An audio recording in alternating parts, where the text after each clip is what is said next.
Alors on va rechercher les efforts, on va voir comment rechercher les efforts internes d'une structure plane chargée dans son plan, de façon assez simple. On va partir sur un exemple de structure, donc toujours la même structure qu'on avait étudiée déjà pour rechercher les réactions d'appui. À cette structure, bien entendu, on travaille toujours dans le repère global. Si on fait apparaître les actions de liaison, on se retrouve avec des actions que nous avions calculées au préalable, donc de 2,83 décanewtons au point A, 2,16 au point D et une action horizontale au point D de 2 décanewtons. Alors, on retrouve toujours les mêmes lettres qui représentent les extrémités de notre structure. Et cette même structure, toujours dans le repère global, eh bien, on va lui donner également des repères locaux. Ces repères locaux sont dirigés, l'axe des X est toujours dirigé le long de la barre elle-même. Donc ici, elle apparaît verticalement, et le long de BD, elle apparaît horizontalement. L'axe des Z est perpendiculaire à l'axe des X, dirigé dans le sens que l'on souhaite. Ici, je le prends sortant de la structure, et là, vers le haut. Et pareil, je me donne un sens positif. J'essaye de rester le plus proche possible de mon repère global pour ne pas trop mélanger les différents éléments. Mais je pourrais choisir mon repère local dans n'importe quelle direction a priori. Je vais donc étudier la structure et rechercher les efforts internes en opérant des coupures. Donc je vais avoir une coupure le long de AB, une coupure le long de BC, et puis également à faire une coupure le long de CD. J'ai donc judicieusement choisi les points caractéristiques de façon à déterminer mes coupures. Je vais les choisir, ces points caractéristiques, bien entendu au niveau des appuis, au début et à la fin de tout chargement linéaire, au niveau des chargements ponctuels et au niveau, encore une fois, de tous les appuis. Donc je vais avoir ici 3 coupures à opérer. Je vais d'abord étudier le tronçon AB. Si je regarde une section droite qui se trouve entre A et B, eh bien, je peux opérer une coupure et faire apparaître un point G1 qui va se balader entre A et B. Et pareil, je regarde la partie basse, cette fois-ci la structure, je retrouve exactement la même chose avec le point G1, mon chargement, mon chargement. Ce qui est important de remarquer, c'est qu'on travaille toujours dans le repère local de la structure quand on va chercher les efforts internes ou les sollicitations, et on va repérer le point G1 par rapport à l'axe des X, toujours par rapport au point A. Enfin, toujours par rapport au point A parce que je travaille dans le tronçon AB. Je fais donc apparaître les efforts internes, les actions donc qui vont agir. Donc c'est la partie droite de la structure qui agit sur la partie gauche. Donc là, la partie G1D qui agit sur la partie A, G1. Je fais donc apparaître un effort normal, N, un effort tranchant, V, et un moment fléchissant, M. On peut remarquer que si j'isole, si je regarde ce qui se passe dans cette structure-là, donc que je parle des efforts de la partie droite de la structure sur la partie gauche, j'applique et je projette ces sollicitations à l'intérieur de mon repère local, parallèlement à mon repère local. V est donc parallèle et dans le même sens que Z, N est parallèle et dans le même sens que le petit x, et puis le moment est orienté de façon positive par rapport à mon repère local. A l'inverse, quand je regarde ce qui se passe sur la partie droite de la structure, les actions de la partie gauche sur la partie droite vont donc apparaître de façon opposée, puisque ce ne sont pas vraiment des actions, mais ce sont des réactions de la partie droite sur la partie gauche. Donc là, je ne suis plus dans le repère local, je suis à l'opposé de mon repère local. Je peux donc étudier soit cette structure-là qui, elle, est en équilibre sous toutes ses actions, soit cette structure bleue qui est en équilibre également sous toutes ses actions. Si je choisis d'étudier la partie orange, là, que j'avais isolée en orange, et que je représente tous ces éléments-là, eh bien, je peux tout simplement appliquer le principe fondamental de la statique sur le tronçon AG1. Je me retrouve donc à écrire les équations classiques donc la somme des forces horizontales égale à 0, la somme des forces verticales égale à 0, et enfin la somme des moments égale à 0. La question qu'on peut se poser, c'est est-ce que j'applique ce PFS dans le repère global, celui-ci, ou est-ce que je l'applique dans le repère local, celui-ci? Ça n'a pas vraiment d'importance, en fait, c'est vous qui choisissez, mais de façon rigoureuse, donc soit de toujours projeter dans le repère global, soit de toujours projeter dans le repère local. Il n'y a pas de solution meilleure a priori que l'autre. Si j'écris ces équations, je me retrouve donc avec la somme des forces suivant x global égale à 0. J'ai donc moins v de x plus 1, donc c'est cette charge répartie, sur une longueur petit x qui doit être égale à 0. De la même façon, si je fais la somme des forces, cette fois-ci verticale, je me retrouve à faire apparaître ma sollicitation d'effort normal plus 2,83, mon action de liaison. Puis, je calcule le moment, mais cette fois-ci pas par rapport à n'importe quel nœud, mais uniquement par rapport au nœud G. Alors ici, c'est plutôt le nœud G1 que j'avais déterminé ici, que j'avais choisi ici. Je me retrouve donc à écrire m de x plus 1 décanewton par mètre, c'est-à-dire cette charge linéaire qui s'applique, fois x, donc je fais apparaître la résultante ou la somme de toutes ces charges linéaires, fois le bras de levier qui va agir pour déterminer le moment, c'est-à-dire x sur 2. J'en déduis donc mes actions internes, v de x qui est égal à x, n de x qui vaut moins de 83 décanewtons et m de x qui vaut moins x carré sur 2. Si je continue donc avec ces équations déterminées, je peux tracer le diagramme de l'effort normal.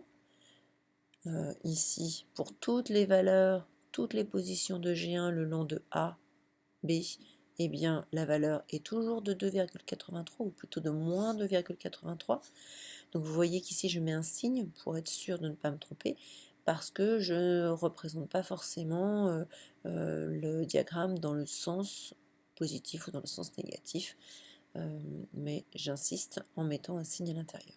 Pour le diagramme de l'effort tranchant, il vaut donc 1 fois x, donc pour x égale 0, j'ai bien une valeur égale à 0, et pour x égale 2 mètres, c'est-à-dire en position dans le point B, eh bien je vais me retrouver avec un effort tranchant de 2 décanewtons.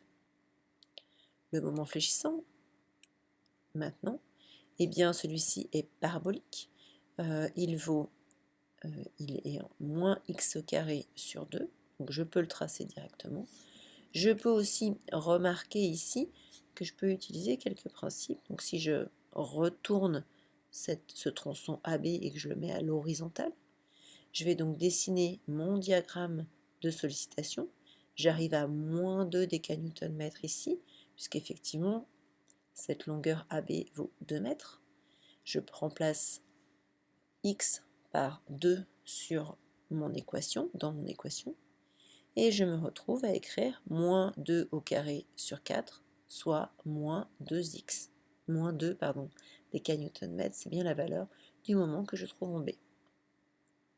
Ce qui est remarquable dans cette situation-là, c'est que d'abord, il faut que je me souvienne que la dérivée du moment par rapport à x est égale à moins v. Je peux donc constater que lorsque v est égal à 0, c'est-à-dire au niveau du nœud A, je vais obtenir une tangente horizontale pour M. Donc, je vais dessiner ma tangente horizontale ici.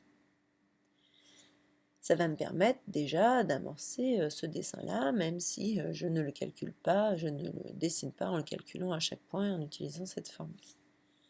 Ensuite, au niveau du nœud B, je peux me souvenir également que la dérivée de M au niveau du nœud B est égale à moins V au niveau du point B, c'est-à-dire égale à moins 2, puisque V est égal à 2.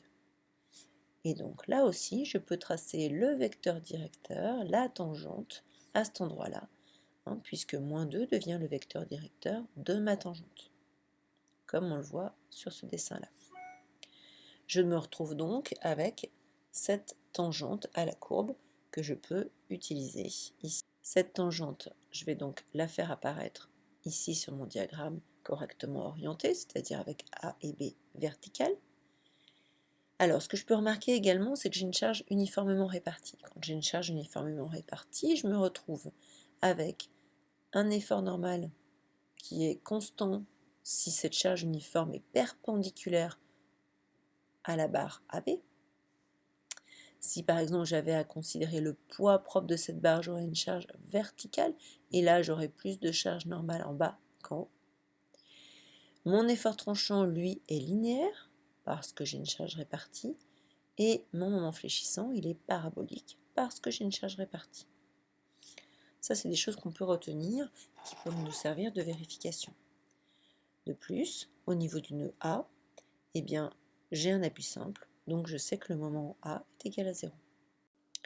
Alors pour le reste de la structure, on va pouvoir travailler maintenant sur le tronçon BC de la même façon.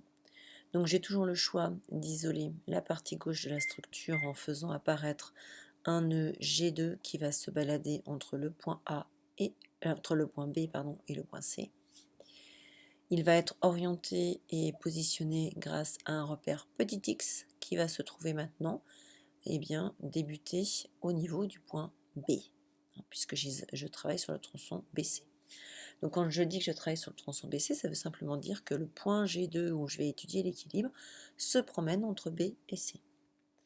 Et de la même façon, je peux isoler la partie droite de cette structure-là. Alors, à nous de réfléchir maintenant sur est-ce qu'il est plus pertinent de travailler et d'appliquer le PFS sur cette structure-là, ou est-ce que c'est plus intéressant de travailler sur cette partie de la structure. Alors, à vue d'œil comme ça, il n'y a pas de charge répartie sur cette partie-là, donc on peut se dire que c'est peut-être plus simple sur ce point-là. Et donc, on pourrait travailler sur G2D. Si j'ai X qui apparaît ici entre B et G2, eh bien, je vais avoir les distances 3 moins X qui vont apparaître là et 6 moins X qui vont apparaître là. Je suis toujours dans mon repère local, défini précédemment, et je vais appliquer le PFS en faisant la somme des forces horizontales, la somme des forces verticales et enfin la somme des moments au droit du nœud G2 de cette structure, donc de droite. Si je fais ça, je me retrouve avec toutes ces équations.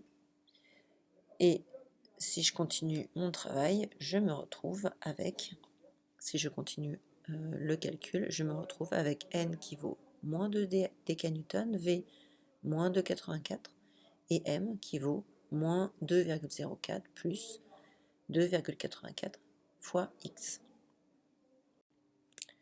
Donc sur la partie donc de la poutre BC, donc X variait en partant de B et en allant jusqu'à C. On a un effort normal qui vaut moins 2 décanewtons, donc qui est constant sur toute la portion entre B et C, quelle que soit la position X. De la même façon, on a un effort tranchant qui vaut moins 2,84 décanewtons, donc lui aussi il est constant et négatif. Et enfin, on a un moment fléchissant qui varie de façon linéaire, que l'on peut dessiner de cette façon-là, donc qui va avoir tendance à croître entre moins 2 et 6,48 décanewtons-mètres. Ce que l'on peut constater, c'est que dans un premier temps, on retrouve le fait que la dérivée du moment fléchissant par rapport à x est égale à moins v, puisque si je dérive le moment ici, je vais retrouver 2,84, et donc v de x est égal à moins 2,84. En utilisant cette propriété-là de v qui est égal à moins la dérivée de m, eh bien je constate que là, l'effort tranchant est constant sur cette portion entre B et C, et que donc le moment fléchissant varie de façon linéaire avec un vecteur directeur qui vaut 2,84, donc moins V. De plus, la valeur du moment au niveau du nœud B ne change pas, que ce soit sur le tronçon AB ou sur le tronçon BC. Donc en B, on a une continuité du moment fléchissant, on a toujours la même valeur qui vaut moins 2 décanewtons-mètres. On a une charge ponctuelle, donc si on a une charge ponctuelle, eh bien l'effort normal ne varie pas. La charge ponctuelle fait aussi que l'effort tranchant est constant. La charge ponctuelle fait aussi que le moment fléchissant varie de façon linéaire. Ça, ce sont des constantes que l'on va retrouver, des propriétés que l'on va retrouver tout au long des diagrammes que l'on aura à représenter. Donc il nous reste à étudier le tronçon CD. Le long de ce tronçon-là, on va donc travailler sur un point G qui va se promener entre C et D. Ce point G, on va l'appeler G3. Il va donc être positionné à une distance X du point C, le démarrage donc du tronçon. On fait apparaître du coup en isolant la partie gauche de la structure toujours les sollicitations ou les efforts internes. Et si on isole la partie droite, eh bien on va dire la réaction opposée à cette action sur cette partie-là de la structure, sur la partie droite de la structure. Voilà, donc de la même façon que précédemment, on se retrouve dans un repère local, x, z avec un sens positif, et la distance qu'on va avoir entre le point G3 et le point D à l'extrémité de notre poutre va valoir 3 moins x, puisqu'ici, on a bien 3 mètres entre C et D, et qu'on va avoir petit x entre C et G3. Alors, de la même façon précédemment, on peut soit isoler la partie gauche, donc ce qui apparaît ici en orange, soit la partie droite, ce qui apparaît ici en bleu. Pour être plus simple, on va peut-être plutôt isoler ce tronçon-là où il y a moins de charge qui s'exerce. Donc on va isoler G3D et on va appliquer sur ce tronçon le principe fondamental de la statique.